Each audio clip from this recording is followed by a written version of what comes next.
Welcome everyone, this is John with Tabletop Gaming Guild. Today we're going to go over my thoughts, kind of review, and how to play Anno 1800.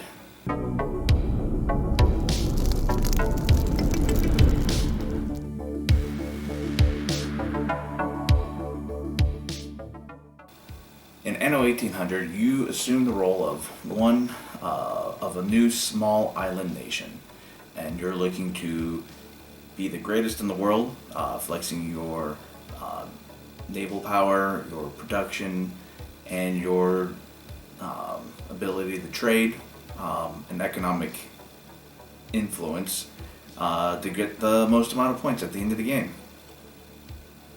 The game is kind of a worker placement, but it's more of worker placement as part of doing the other actual actions. So it's kind of more of a Tableau engine builder, but where your inputs and outputs sometimes go into another empire and back out to yours kind of deal.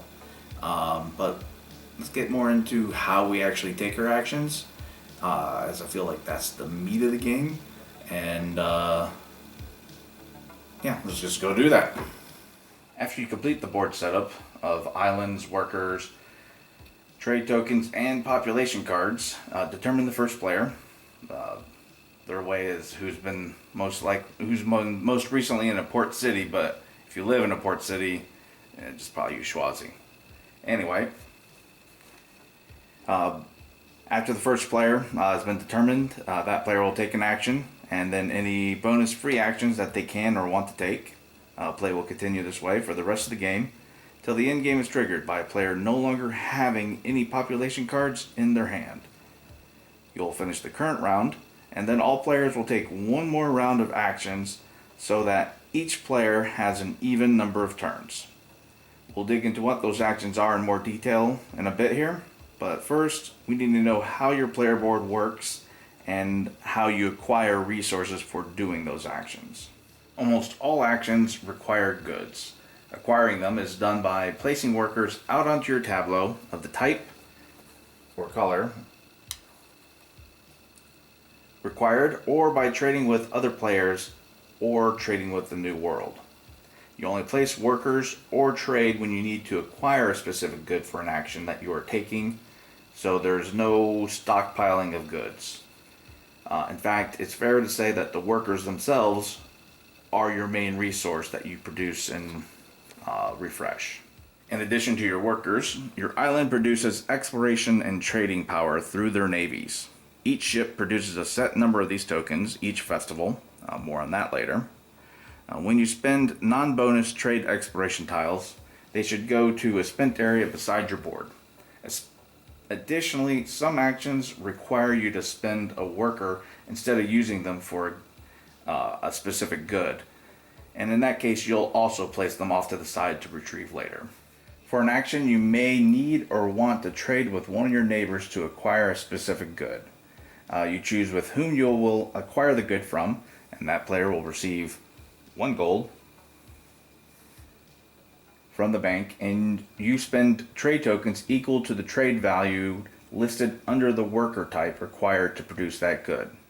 You spend trade tokens equal to the trade value listed under the worker type required to produce that good on that player's board. So if they have blue source for coal, you would spend 1 trade good to acquire that coal as part of your action. There is a limitation to trade though.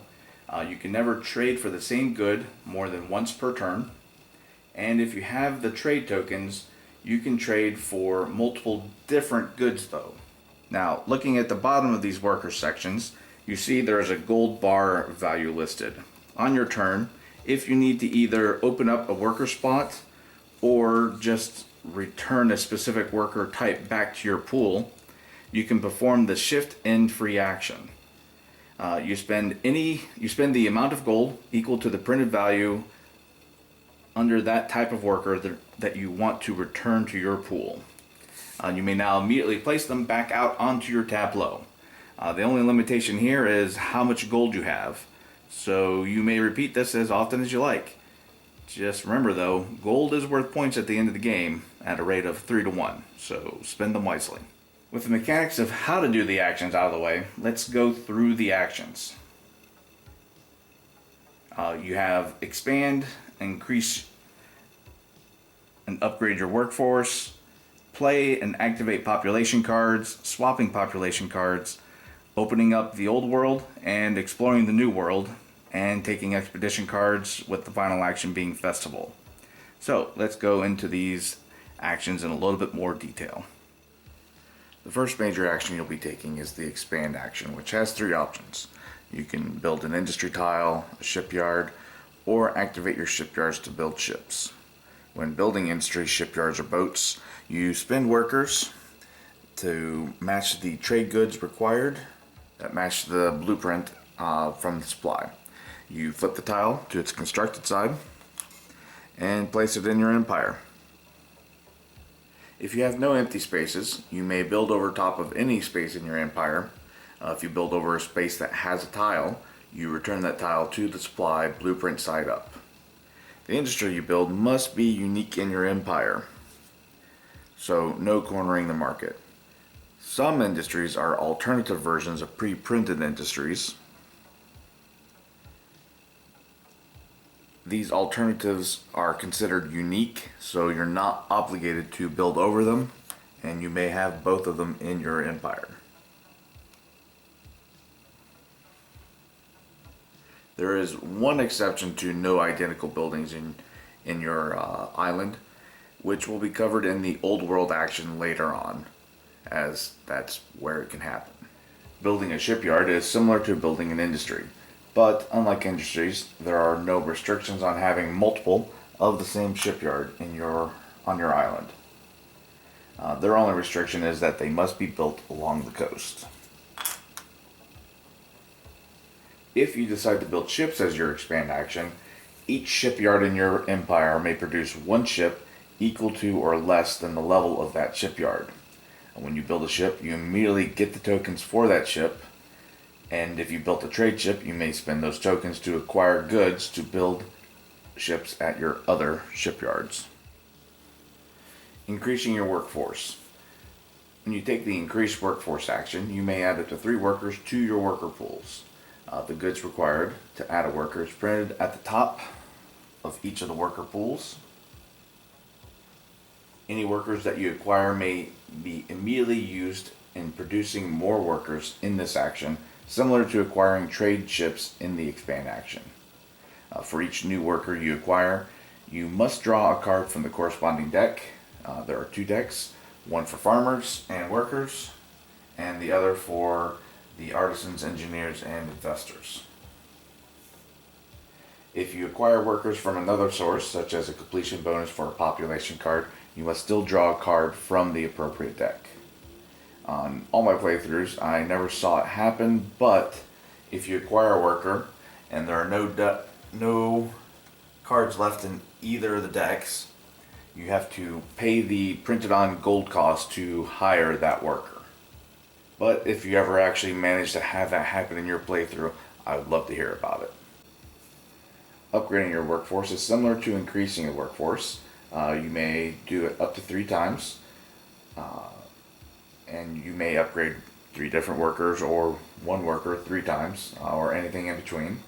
To upgrade a worker, you look at the resources printed in between each of the worker pools. You may upgrade any worker of the chosen type anywhere on your island, leaving them where they are, be it a worker space, exhausted in a spent area off to the side, or in the worker pool itself.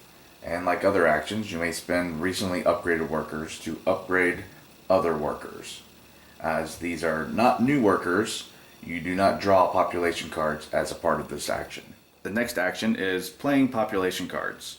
Specialists from your population cards want specific goods, and you may satisfy those needs to play 1 population card from your hand. All played population cards have a one-time bonus that you may activate as a free action during any subsequent turns or even this turn. Except for 1 that must be activated immediately, which has a handy exclamation mark beside it to remind you. and that is specifically the discard population cards from your hand bonus. Feel free to use these bonuses whenever you want, as you get the points whether they are used or not by the end of the game. So in our case here, we could play one of two different population cards here. Actually, no, we can only play one here, this setup, and that would be this one right here. So I would drop a blue worker here. I can't produce that good, but my neighbor here fortunately does, and I have a free trade good to spend. And I can now play this population card. And we can see this one here has a free engineer, so no reason not to go ahead and get my free meeple. And look at that, that's the immediate one that you have to play. The next action you can perform is you may swap 3 population cards from your hand for new ones.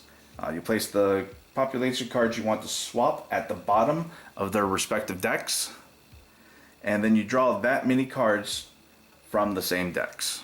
Another action you may take is opening up the old world and its related action, exploring the new world. You may draw 1 tile from the old world to expand your island, or from the new world to give you exclusive access to special trade goods.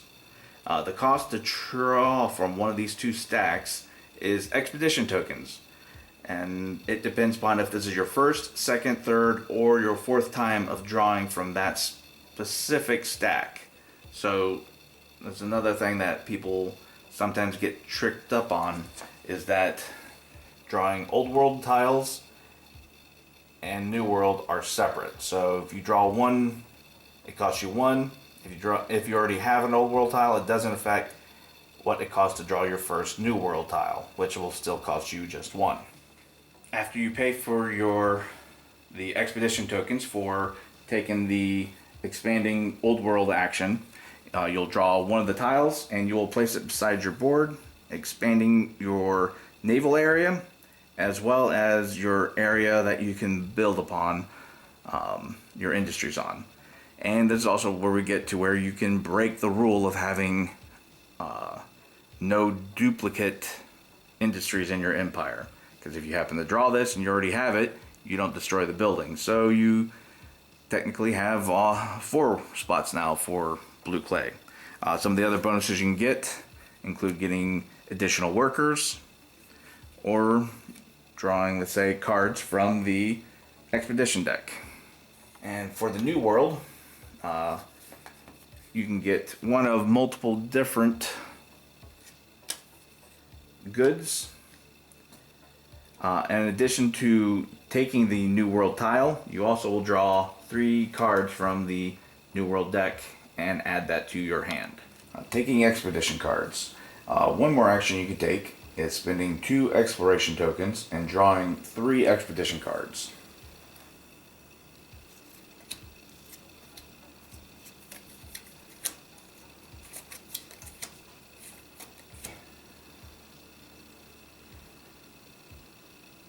These cards are in-game scoring only and require you have specific workers to fill these slots at the end of the game. We'll go over more of that when we do in-game scoring. But just note that each of these cards has 2 slots on them, and they're all worth either 1, 2, or 3 points at the end of the game. The final action you can take is the festival action. It's basically the board reset.